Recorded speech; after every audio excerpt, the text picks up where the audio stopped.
Corona virus کی وجہ سے عالمی وبا کے نتیجے میں عالمی سطح پر 5 لاکھ سے زیادہ اموات ہو چکی اور کورونا سے متاثرہ افراد کی تعداد 1,30,00,000 سے تجاوز کر چکی ہے۔ اس صورتحال پر عالمی ادارہ صحت ایک نئے خطرے کی نشاندہی کر رہا ہے۔ مجھے 2 ٹوک الفاظ میں کہنے دیں، بہت سے ممالک غلط سمت میں جا رہے ہیں۔ عالمی ادارہ صحت کے سربراہ کا کہنا ہے کہ جسمانی فاصلے، ماسک پہننے یا بیمار ہونے کی صورت میں گھر میں رہنے جیسے بنیادی اقدامات کے بغیر اس عالمی وبا کو کنٹرول کرنے کا کوئی اور راستہ نہیں ہے۔ یہ خراب سے خراب تر ہو رہا ہے۔ یہ بیان ایک ایسے وقت میں سامنے آیا ہے جب WHO نے 24 گھنٹوں میں 2,30,000 سے زیادہ نئے کیسز درج کیے، جو کہ ایک ریکارڈ ہے۔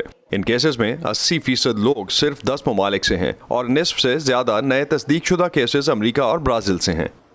ان ممالک نے جو اقدامات اٹھائے تھے اور جن سے صورتحال کنٹرول میں تھی اور فیصلہ کن طور پر بہتری کا سبب تھے، اب وہ لاگو نہیں ہو رہے، اور ہم یہ صورتحال امریکی ممالک، جنوبی ایشیا اور افریقہ کے متعدد ملکوں میں دیکھ رہے ہیں۔ افریقہ میں بیماریوں کے کنٹرول اور روک تھام کے ادارے کے مطابق افریقہ میں سب سے زیادہ یعنی 3 لاکھ مصدقہ کیسز اور 4,000 اموات جنوبی افریقہ میں رپورٹ ہوئی ہیں۔ ہسپتالوں میں کورونا وائرس کے مریضوں کے داخلے میں ہونے والے اضافے کے دوران ہی جنوبی افریقہ کے صدر سرل رامافوسا نے قوم سے خطاب کیا۔ اب ہم روزانہ 12,000 سے زیادہ نئے کیسز ریکارڈ کر رہی ہیں۔ یہ دن کے ہر گھنٹے میں 500 نئے انفیکشنز کے برابر ہے۔ That is the equivalent of 500 new infections every hour of the day. صدر نے شراب کی فروخت پر پابندی لگا دی ہے تاکہ شراب کی وجہ سے ہونے والے حادثات کے باعث ہسپتالوں میں داخلے میں کمی ہو، اور اس کے ساتھ ہی رات کے کرفیو کا بھی حکم دیا ہے۔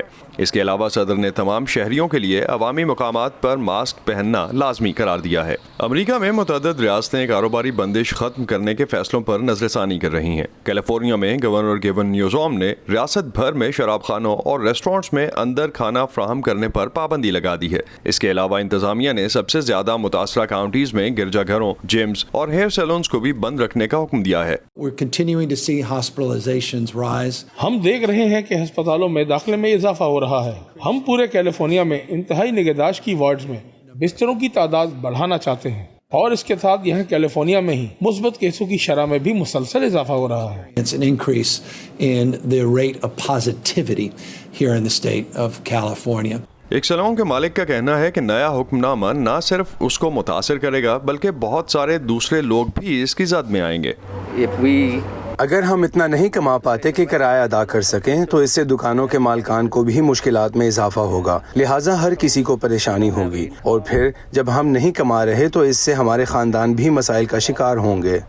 عالمی ادارے نے اس ہفتے اس معاملے پر بھی بات کی۔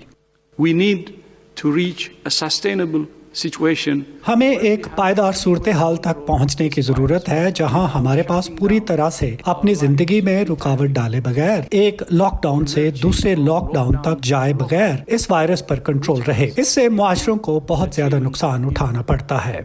اور اب تک دنیا کے مختلف ممالک کی جانب سے جو اقدامات اٹھائے گئے ہیں ان میں کسی نہ کسی طرح کی ناکامی یا کامیابی ساتھ ساتھ چل رہی ہے۔ مریم ڈیالو کے ساتھ اسد اللہ خالد، وائس آف امریکہ۔